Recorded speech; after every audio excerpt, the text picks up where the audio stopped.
निरोप घेतला की अश्विन आणि कार्तिक महिन्यात बऱ्याच अंशी आकाश हे स्वच्छ व्हायला लागते आणि हिवाळा किंचितसा जाणवायला लागतो.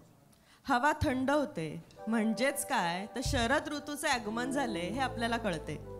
शरद ऋतू म्हणजे निसर्गाचा सर्वात शांत आणि सुंदर क्षण. ना पाऊस ना उन्हाची झळ, फक्त थंडगार वारा आणि निळं मोकळं आकाश आणि त्या आकाशात दिसणाऱ्या लाखो चांदण्या. शरदाची ती चंदेरी रात्र, थंड वाऱ्याची ती झुळूक आणि त्या शांततेत दडलेली ती आठवण. कधी कधी निसर्गच आपल्याला एखाद्या जुन्या आठवणीत घेऊन जातो, जिथे असतं पहिलं प्रेम, पहिलं हास्य आणि कदाचित पहिलं अश्रूही. त्या आठवणीत जणू मन स्वप्नाच्या झुल्यावर झुलायला लागतं. त्या चांदण्यांखाली केलेल्या त्या गप्पा, ती ओळखीची नजर आणि ते हरवलेले क्षण, सगळे काही या पुढच्या गाण्यात दडलेले. एव्हाना तुम्ही ओळखलंही असेल हे कुठलं गाणं आहे.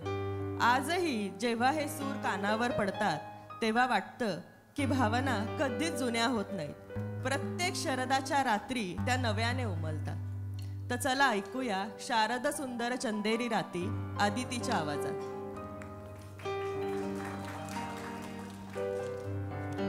शारद सुंदर चंदेरी राती,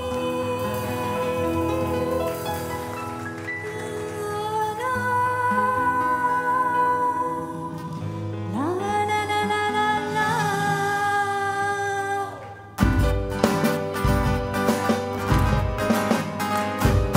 शारद सुंदर चंदेरी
जाऊ देत तबल्यासाठी, कीबोर्डसाठी, गिटार आणि आदितीसाठी. अमेझिंग.